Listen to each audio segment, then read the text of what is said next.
नमस्कार, मैं हूं आपके साथ शिप्रा झा और आप देख रहे हैं न्यूज़ 18 बिहार झारखंड का डिजिटल प्लेटफॉर्म।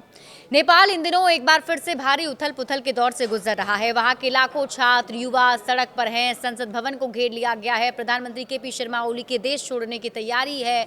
नेपाल में इसे जेन जी आंदोलन नाम दिया गया है और इस पूरे घटनाक्रम के केंद्र में एक नाम उभर कर सामने आया है और वो नाम है बालेंद्र शाह का, जिन्हें लोग बालेन शाह भी कहते हैं। बालेंद्र शाह काठमांडू के मेयर हैं। बालेन नेपाल में युवाओं के बीच खासे लोकप्रिय हैं। यही वजह है कि वो किसी भी अन्य मेयर से अलग हैं और जहां ज्यादातर मेयर अपनी नगर पालिकाओं से आगे शायद ही कभी ध्यान दे पाते हैं, वहीं ये शख्स नेपाल के इस बड़े आंदोलन के केंद्र में आकर खड़ा हो गया है।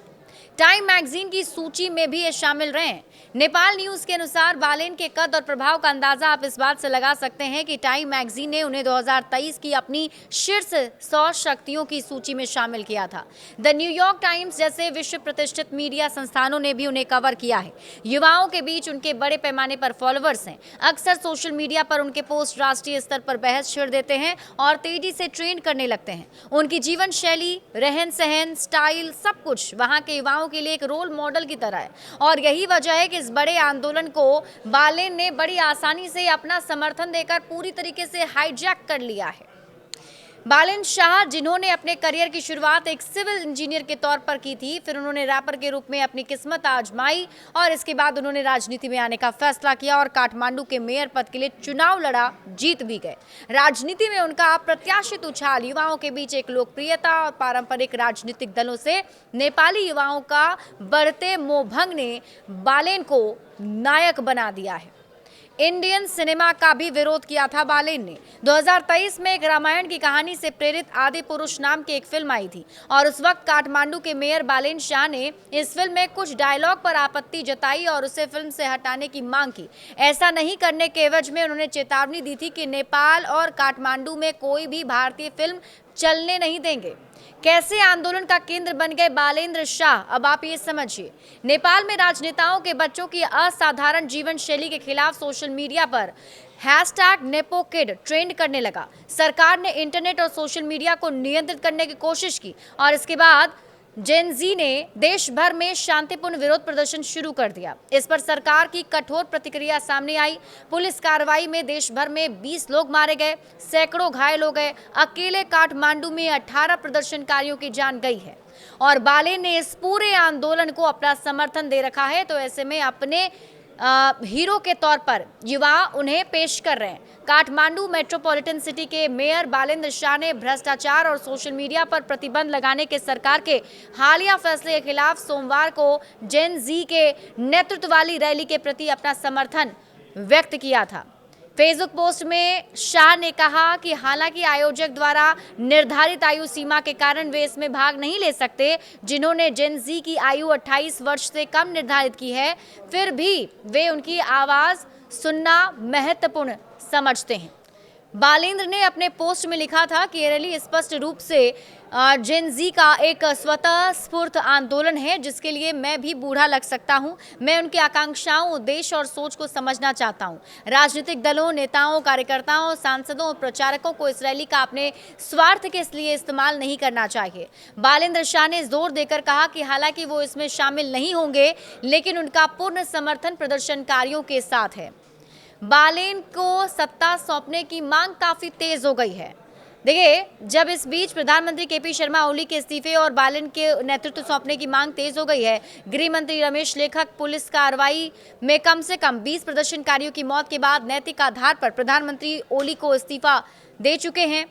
नेपाली युवा बालेन की तुलना वहां के प्रधानमंत्री और शीर्ष राजनीतिक हस्तियों से कर रहे हैं। इसके साथ ही मेयर के पद से इस्तीफा देकर उन्हें देश की कमान संभालने का आग्रह भी कर रहे हैं। युवाओं ने हीरो के तौर पर बालेन को पेश किया है। नेपाल के माई रिपब्लिक नागरिक नेटवर्क की रिपोर्ट के अनुसार सोशल मीडिया, विशेषकर फेसबुक पर काठमांडू मेट्रोपॉलिटन सिटी के मेयर बालेंद्र शाह मेयर पद से इस्तीफा देने और राष्ट्रीय नेतृत्व संभालने का आग्रह करने वाले पोस्ट की बाढ़ आ गई है।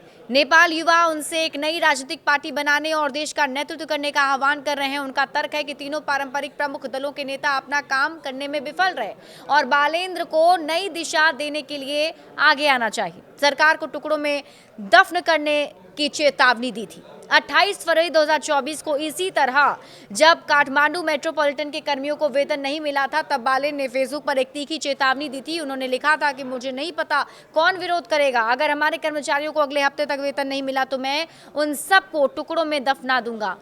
हम तुम्हारे सिस्टम से बाद में निपट लेंगे। ओली बनाम बालेन का टकराव देखने को मिल रहा है। देखिए, काठमांडू के 34 साल के मेयर बालेन और 72 वर्षीय केपी शर्मा ओली, जो नेपाल के 2 बार के अनुभवी प्रधानमंत्री और नेपाल कम्युनिस्ट पार्टी के अध्यक्ष के बीच टकराव काफी पुराना है, जो समय के साथ साथ एक गंभीर संकट में अब बदल गया है। इस उथल पुथल की जड़ में काठमांडू मेट्रोपॉलिटन सिटी के 3500 से ज्यादा कर्मचारियों को लंबे समय से वेतन ना मिलना, काठमांडू के शिक्षकों को 4 महीने से ज्यादा समय से वेतन नहीं मिल रहा है और इस वजह से उन्होंने सार्वजनिक रूप से बालेन से मदद की गुहार लगाई है। जब संघीय सरकार की शुरुआत की खिलाफत वहीं लेबर बैंक के जरिए नियुक्त लगभग 200 वेतनभोगी कर्मचारी जो मंदिर और नदियों की सफाई का काम करते थे, कई महीनों से वेतन न मिलने के कारण नौकरी छोड़ने को तैयार हो गए। ये संकट महानगर में एक मुख्य प्रशासनिक अधिकारी की अनुपस्थिति से उपजा था। देखिए, मेयर शाह एक नए अधिकारी की नियुक्ति को लेकर संघीय सरकार के साथ विवाद में उलझ गए और फिर सरकार का विरोध और बालेन की चेतावनी, कड़े प्रतिरोध का दौर शुरू हो गया। इसके साथ ही युवाओं ने भी आंदोलन के नेतृत्व करने की गुहार बालेन से लगाई और उसने भी आंदोलन को अपना पूरा समर्थन दे दिया है। कैसे शुरू हुआ विवाद ओली और बालेन का, अब आपको ये बताते हैं। ये विवाद तब शुरू हुआ जब काठमांडू मेट्रोपॉलिटन सिटी ने नगर पालिका के नियमों का उल्लंघन करने वाली अवैध रूप से निर्मित इमारतों और व्यावसायिक विज्ञापनों को हटाना शुरू कर दिया। तब बालेन ने इसका विरोध किया। जब बालेन को समझाने का कोई फायदा नहीं हुआ तो उन्होंने अनधिकृत संरचनाओं को गिराने के लिए नगरपालिका बल भेज दिया था। इस पूरे हाई प्रोफाइल विध्वंस में यूएमएल यानी नेपाल कम्युनिस्ट पार्टी से जुड़ा एक व्यक्ति शामिल था।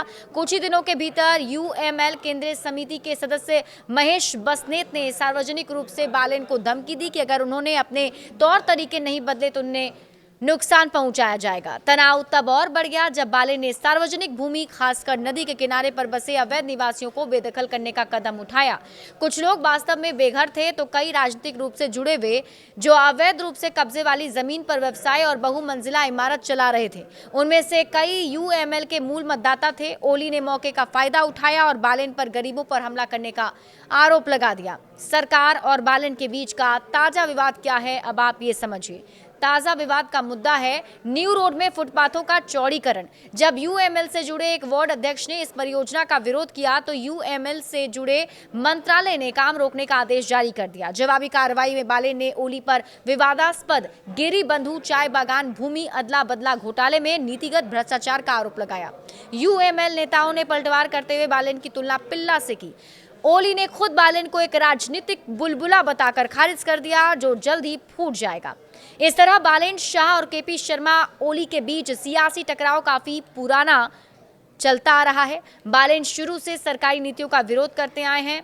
आज जब जेन जी आंदोलन शुरू हुआ था, हर बार की तरह बालेन ने इसे अपना समर्थन दिया और इसके समर्थन से इस आंदोलन को धार मिली। युवाओं ने देश की सत्ता सौंपने की मांग अब काफी ज्यादा तेज कर दी है। हालांकि देखना होगा कि नेपाल में किस तरीके से राजनीति करवट बदलती है। बड़े अपडेट्स के लिए आप जुड़े रहिए न्यूज़ 18 बिहार झारखंड के साथ।